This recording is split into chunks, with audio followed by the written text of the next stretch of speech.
Well, hi folks, this is Darren from My RV Works. We're in Port Angeles, Washington today, and what I want to do is talk a little bit about the Schwintek In-Wall slide system. If you've joined us, we just finished up a diagnosis and a repair on a Schwintek video, so I'll make a link to it up above, and you can go watch that video to see how we diagnosed the problem. And when I was in that video, I mentioned that, hey, at the end, we're going to take one apart and show you how these things work. And so the first part of that video is on the link above, and then the second part is, or it might be the first part, however it works out. I have several of these in the shop, and we're basically going to slice and dice them and show you exactly how the Schwintek system works. Okay, so introduction complete. Let's jump right in. What is a Schwintek? Okay, so this is a slide room system. It was Schwintek, then Lippert bought Schwintek, so now it's a Lippert In-Wall slide system. Power Gear also had a thin rack system. They're very similar in how they work, but one of them, the track that would be bonded to the wall is separate, and he's floating out here. They're more of a square.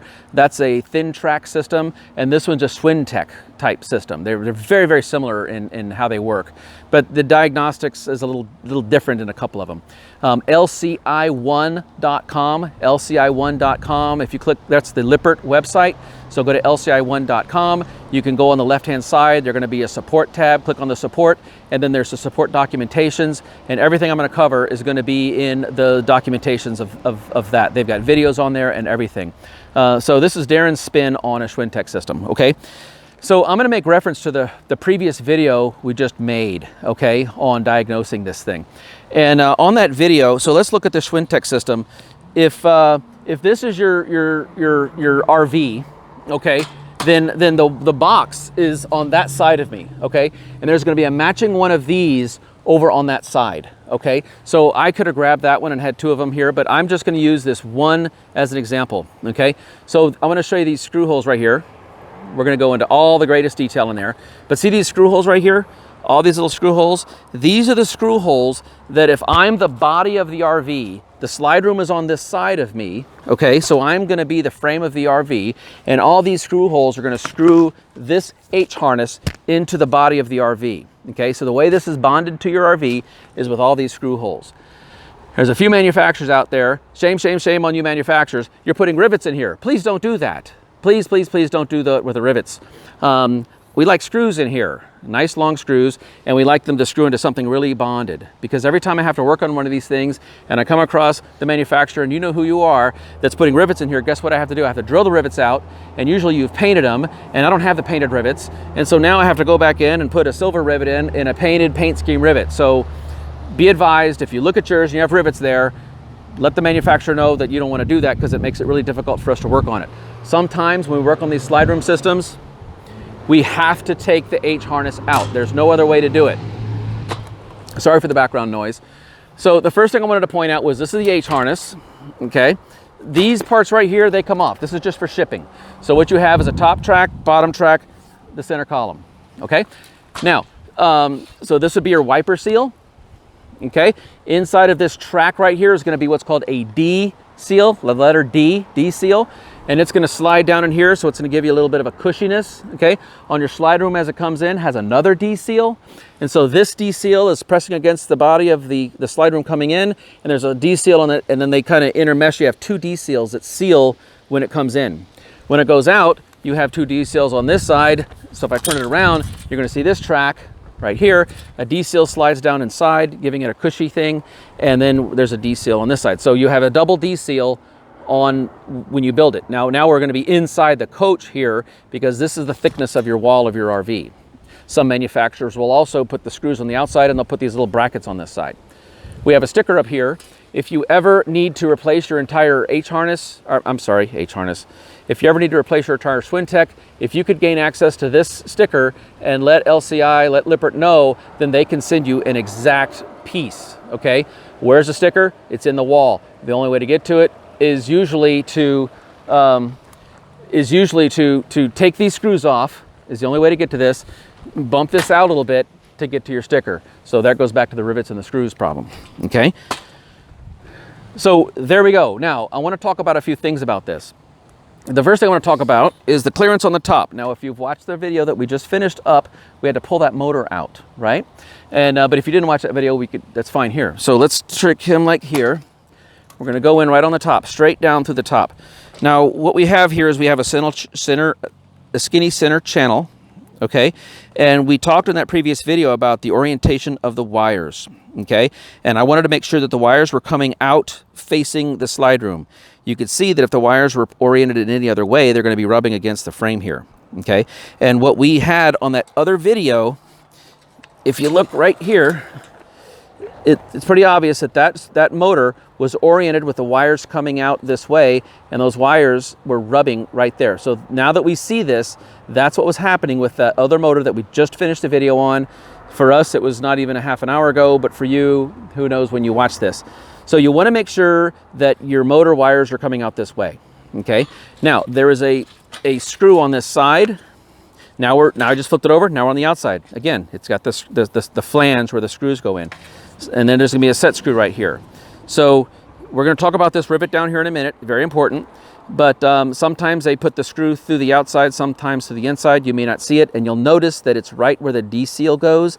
The D-seal slides inside of here. You might need to pull your D-seal out to get to this screw, but there's a screw right there.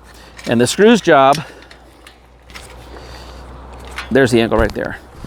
Okay, so you have all these little windows into this motor, and I've got it loose, finger tight, but he's usually bonded in there, and he's holding that motor. The motor will not come out. Okay, see, I'm trying to get the motor out, and that screw's keeping him in. Okay, so I'm going to go ahead and take this screw out. I've already loosened it. Okay, and now we can take this motor out. Okay, so the motor comes out. Now, if you're in your RV, let me put the motor right there. If you're in your RV, this would be the inside part of your RV right here. Let me stand this up again. Here, let me get oriented right there. Okay, so I'm in the slide room, so I'm not gonna be able to do that. So now I'm on the side of this. Now I'm in the RV. Let me tell you where you guys are. So this is the solid wall of the RV. This is the slide room that's sliding in and out. Okay, so on the outside, I've got the screw that I took out. So we need to get the motor out. You saw that I took the screw out. Now the screw's gonna be on the outside. So you're inside the coach. That's the outside of the coach. The slide room is over here, and I am the wall, okay? So we've taken the screw out. Remember, I took that screw out. So now this motor's loose. And now, if I could get my hand in here, and I'm gonna cheat, okay? You're gonna have to fight this a little bit. Sometimes you could take a screwdriver and pop this thing up, but the motor's gonna pop up, and a lot of times you could just kind of work him out that way, okay? You can just kind of work this motor out of this little opening right here.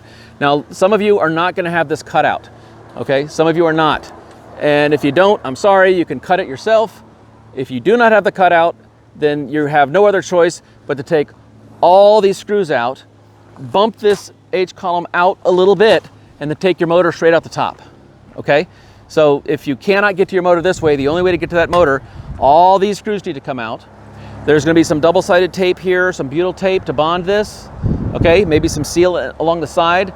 Nice and fun stuff. Sometimes it might take you an hour just to get this stupid thing loose. But you're gonna get it away from the wall, and you're basically going you're gonna put some little bit of body English on. You're gonna bump the slide room, and it'll just pop loose, and then you can take the motor straight out the top, okay? My other video, I went into detail on the motors. There's a 300-to-1 and a 500-to-1. Go look at the other video to tell the cap. How do you tell the difference is the part number, of course, and the caps. On the other video, we did a close-up on the part number. So go watch that video to get a close-up on the part numbers, and we talked about the different cap colors. One cap is a 500-to-1, one's a 300-to-1, okay? And we talked about the orientation of the motor. Now what I want to do is we're going to talk a little bit about this column. Now what I'm going to do is I'm going to pop it apart. Ready? Okay, so I'm going to talk about this, okay? I'm going to set this aside. This has got some really exciting stuff going on.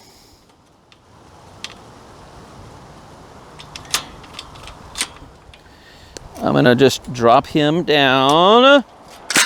There we go. So here is, I see something I don't want to lose. Okay. This is the column that's bonded to your RV. What I want to point out is these hard metal parts right here. Those are called gibs, G-I-B, gib. Gib, G-I-B, gib. Those are gibs.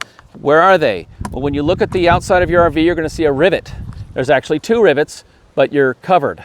Okay, we're going to talk about this very important rivet here in just a minute. So I have two rivets here, and if you go down to the bottom, two rivets at the bottom. okay, that are holding these gibs in place. And you have rivets on the inside, okay? So these steel rivets, everything I'm talking about is on the top, but they're also on the bottom as well. We have 2 rivets here, 2 rivets here, okay? And I'm gonna show you where they bond to. We're gonna take all this apart and show you how everything fits together. So that's what this is. These are the gibs. We're gonna come back to this in a minute when we start playing around with the other part. The exciting part is that over there. So I'm gonna set him over here. Okay, now we're gonna pick this guy up. Okay. Oh, you know what would be really fun? I'm gonna do something for you guys. Give me a second. Let me put this back together. I'm gonna be you're gonna love this. You're gonna love this. It's worth the cost of admission. So here I'm gonna line my gib up.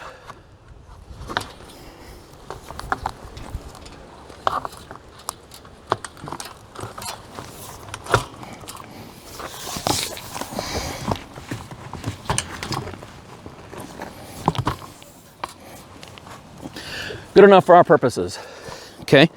He's not bonded at the bottom, but I'm not gonna take the time, not for what I'm doing. Now, I'm gonna show you this collet. We're gonna come back and visit this collet in a minute, but the collet's gonna fit in on top. We're gonna look at this much more closer. And then I'm gonna put my motor here, okay? There, he's in. Now watch this trick.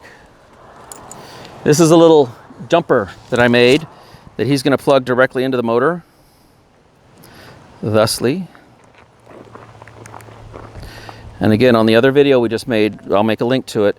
I'll explain what all the colors do. But I have black and red, which is gonna be my motor. And watch this thing.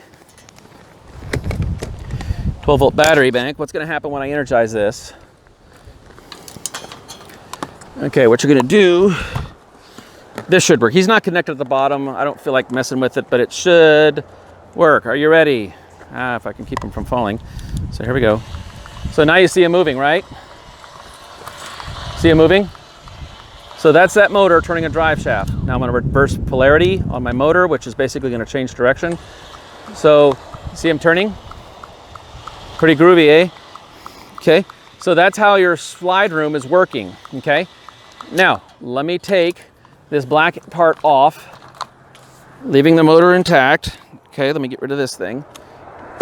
Okay, now you're gonna be able to see him work even more closely.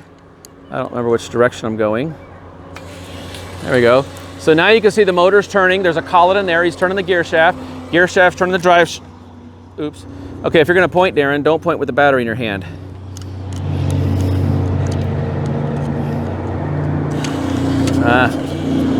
You see how the motor just spun? See that? I hope you all saw that motor spinning. I'm glad that happened. Because if your screw, remember the screw on the outside, if that screw is not set and this motor pops up, that's what's gonna happen to yours. And this thing will turn around and it'll eat itself. So I'm kind of glad that happened. Now, on purpose, I'm not gonna seat him. I want him to come the other way though. So watch this. The motor's gonna start spinning and see that? And then he's gonna catch. Right? But you see how the motor's not seated and you saw how he was spinning around. So if the screw has fallen out and this motor is free to move around, then he's gonna jump up out of his little spot right there, okay? And he'll spin around. So we have a motor, we have a collet. The purpose of the collet is to change it from the motor drive shaft, which is this little D-shapey thing here, to the top of the drive shaft, which we're about to get into here. So now you've seen the motor. I wanted to show you that. That was kind of groovy. Yay, okay. So if you have, here's a tip for all you RV techs out there. Okay, make yourself a little harness, get yourself some 12-volt tools, go to Amazon affiliates, my Amazon affiliate link, and buy all your tools. Yay, show Darren some love. Get yourself some little spade connectors and make your harness, and then you can reverse polarity with a little 12-volt battery pack. Everything's in your toolkit. You don't even have to go anywhere. Beat the flat rate. Yeah, man. Flat rate pays an hour to diagnose these things. So you shouldn't charge more than a flat rate, just 1 hour just to diagnose. So now what I'm gonna do is I'm gonna pull the collet out. So here on one side, you see the collet matches the profile of the drive shaft, and on the other, deep inside of there, he matches a profile of the motor. So that's the purpose of the collet, okay? Let me talk about lubrication. When you lubricate these things, we're gonna see this more when I take this thing off and I put it in your virtual hand, why you lubricate it exactly where you lubricate it, okay? But you're gonna lubricate it in this track right here because there's a little plastic shoe that's driving in this track. You're gonna lubricate it, these little slots, you'll see them from the inside. Remember, we had 2 rivets on our gib. The gib had the 2 rivets on it. So that gib is what's sliding into these tracks. I'll take this off in my hand. I'm going to slide it into those gibs over there, and you're going to see where to lubricate that. So you need to lubricate in the gibs, lubricate the collet, and then lubricate this track, top and bottom. That's all you need to lubricate. Okay? What kind of lubrication, Darren? Well, the only lubrication you will ever use is this product right here. Again, I'll put it on my Amazon affiliate link. It should be like $5 a can or something like that. But it's basically, the PTFE is basically Teflon. You want to squirt this with Teflon. And this thing has a lot of meshing going on, so you need to get the high performance kind, okay? WD-40, PB Blaster, those are not going to work. Go with this. This is what Lippert recommends, and this is the lubrication that you're going to take your little straw right here, okay? You're going to squirt in the gibs, you're going to squirt in the track, and there's a squirt on the top of the collet. Okay, so if your Schwintek is making all these noises, that's basically this part right in here that needs to be lubricated. If you lubricate it properly, these things will work wonderfully. Okay, so we talked about the collet. Okay, now what I want to do, now we're going to pull the drive shaft out. Okay, so now the drive shaft is coming out. I guess I could have gone down. Nope, I got to go out the top because he's got a little bit of a little notch. Okay, so if we look at the end of the drive shaft, you'll see that he's kind of notched a little bit, and that little collet, let me show you this. I don't want to lose my pieces because now they're loose. So here's that collet again, okay? The collet is going to fit on top like that.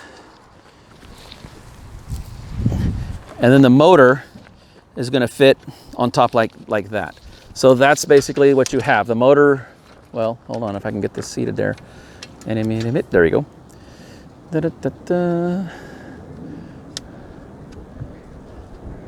Come on, there we go.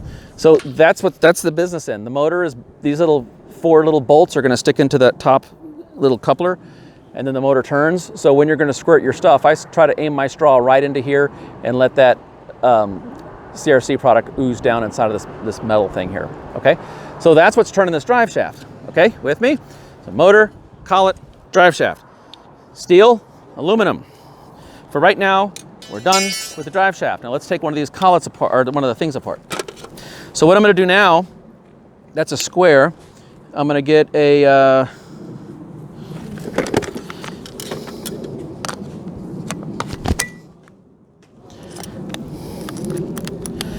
okay, I'm going to take this off. I'm going to drive him out. Come on, baby.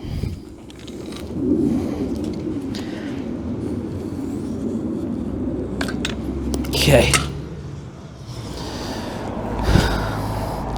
So now we have this piece here. This is the bottom part. I'm going to take the top one off. We have a gear that rides in there. We were talking about the drive shaft, okay? So this drive shaft, he's gonna slide in here, and the gear has the same profile as a drive shaft. Notice that little S right there? That's a match mark right there, okay? So that's how you're gonna know that your top bracket and your bottom, that's a top, that's a bottom, are aligned. That's very important, okay? So we're gonna put him in there. The drive shaft goes in there, okay? And as the drive shaft turns, he's turning that, which is turning against that, okay? So we understand that part now, right? So now he's turning. Now you have a little ceramic wheel, okay? And then what I wanted to show you was this part right here. This is the plastic shoe, okay? So let me do something here. Hey, Dakota, can you take that screw out right there? I want this bracket all to myself. So take that drill, take that screw off, and give me that. So while Dakota's doing that, I'll show you this shoe. Now these are the ones that are gonna break. This is the point of failure on these. So the shoe pops off like that, okay? So I have a piece of aluminum right here. These are designed to be the points of failure right here. Thanks, buddy. Here, squirt it with the green stuff. So these are the points of failure right here. You have little foam pads that are like little wipers. So if there's any pine needles or anything that go into the track, they push it out of the way. And but when I go to a service call on these things, what I'm looking for is, did the end of this break off? This is a point of failure, so that you don't want to eat your motor. If these break, then you want to limp to the next dealership, okay? Or come to my RV Works for this. So I'm just going to lubricate this up really good, so I can play with them real easy. There we go. Okay. And there we go. Okay. So here's our shoe. The shoe is going to fit into that profile. So see the profile I'm fitting for? That's the profile the shoe goes in. Now my little foamy piece came off. I'm going to just get these out of the way. This will never ever go into an RV. So, so he fits in there. Now you see how this guy, now notice how the wheel, the plastic shoe is driving in this, the wheel is in this V groove, and this guy, let me get some lubricant going on there. This guy's going back and forth, right? Okay, now all these screws, they are bonded to the slide room. So here, I'm the drive shaft turning, and I am turning this out because my gear cog is here somewhere. If it's lost, it's lost. Anyway, the gear is in here. I thought I put it on my tape. Oh, here it is. Okay. So we're going to drop him in. If we were doing this for real, you match up your S's. I'm going to stick S towards me. Okay. So he's going to fit right in there. Okay. Then my drive shaft is going to come in.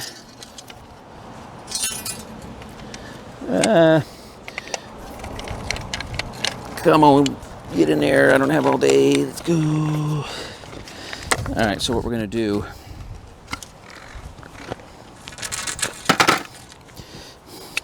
see, when you go to class, they have these in little mini versions for your table, little small versions. So now again, our drive shaft is turning that gear. We know about the collet and the motor. Now, yep, okay.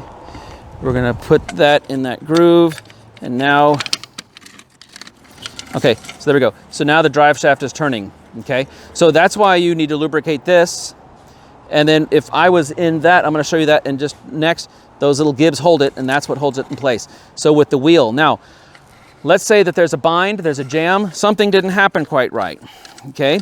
So now notice, this is tight. Let me show you that real quick. So I am going to get rid of my drive shaft, because this kind of is an important point.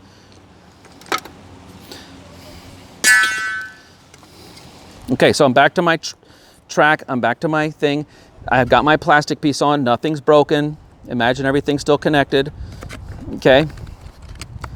Okay. That is very tight. I can't wiggle him, can't move him, can't do anything. That is bonded to that guy. He is just a perfectly synchronized deal. Now, all of a sudden something broke. What was the weak link in this? This plastic piece was a weak link in this. So that broke. That failed. Some of the newer ones, they have a single spot that we want this to break on. So this breaks away, leaving me with this. And if you're left with that, and that broke off, you'll notice there's some play right there. So when you're diagnosing your Schwintek, if there's any play in this, that means the plastic piece broke. That's a real cheap part to replace.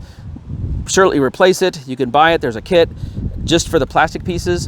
But if it broke, there's because something binded. Okay, he'll still limp along and get you home. He'll still limp along and get you to my RV Works where we can fix it for you, or a dealership in your location. But you might as well drive up here to the Pacific Northwest and have us work on these things, because Schwinteks are my absolute favorite. So you'll notice that this guy will still work even though the plastic piece broke. Okay, so if this is wiggling around in there, broken plastic piece. Why did the broken plastic piece break? It may be because there was pine needles that piled up right here, and this thing's going and going and going, and he just crushed the pine needles, because the top one didn't have pine needles, and he's going all the way for it. So look for that little plastic shoe. You'll see the groove right there. That's another point of weakness. It's built in to make it fail. I'd rather break this little plastic piece than I would breaking a motor or breaking something more severe. So there's your takeaway on this. Now, let me get this other piece over here.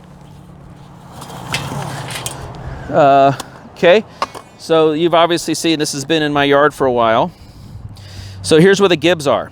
Okay, This, I think you guys can follow along with me on where this is in its world.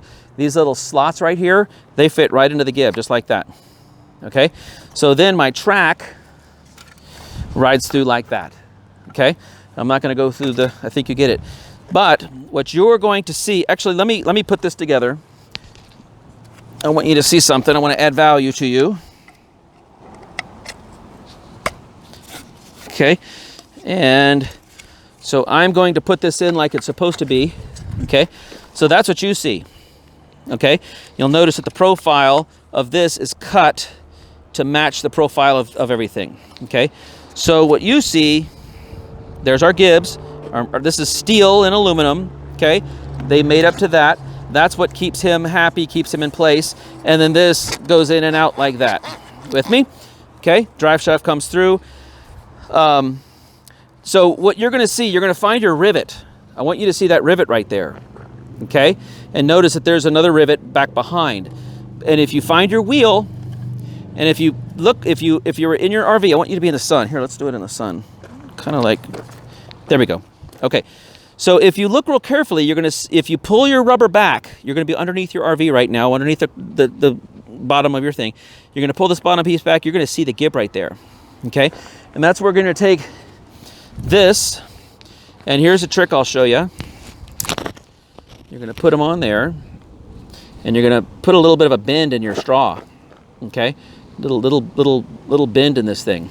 Okay, and you might need to make them go that way and back and forth. But if you put that little bend in there, then you're underneath, you're going to want to get that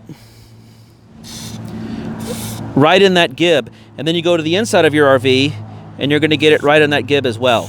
Okay, so those are the two spots you want to get, because I think you can visualize that steel and aluminum, different coefficients of expansion, contraction, they're going to make a lot of noise. That's where all your rubbing is going to come from. And we'll take these apart and we'll see all the paint wearing off of them because they were never ever lubricated. So these are your gibs. This is how that fits on there, and that's where we want to put the lubrication. So we want the lubrication to be on the gibs. We want the lubrication to be on the plastic foot, top and bottom rack, and then we want the lubrication to be on the collet. Now the top one of these is just the same thing, but they added something to it. So let me show you the top one next. So we're done with that. I'm going to set this down. We're going to keep moving. Let me take that apart. Dakota left the thing over here.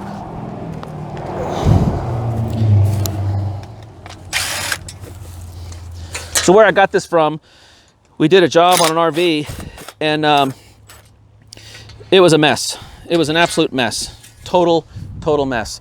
And so we basically had to order all new Schwinteks to replace every Schwintek in the entire RV. And by the time we got to this one, I believe this was warranty. By the time we got to this one, this leftover one, and again, each one is custom made with that part number I told you. By the time we got to this Schwintek, it turns out that we were able to get enough parts harvested from the other ones to make the repairs on this one, to make it good as new. And so we were left over with this piece here. Never to be ever used in an RV, but it turned out to make a good video. So I've been hanging on to this thing for a while. Okay, now you look on here, I have my S. Okay, and I want to show you something on these gogs. Okay, so I have S and S, right? See the S and S, one on top? When I line them up, the cogs are exactly the same. And look inside. See how the ribs are matched up on the inside? Now I'm going to do one thing. I'm going to rotate them so where, guess what? The ribs are lined up on the inside. Okay, but notice how my teeth are off just a little bit. Okay, and I'm going to line them up on the inside again. Now they're perfectly even again. And I'm going to line them up on the inside again. I want to make sure I get this. And if you do it, the teeth are off. So that's what you need to make sure that the S's match. Because if you're off, you might be off by a tooth, half a tooth.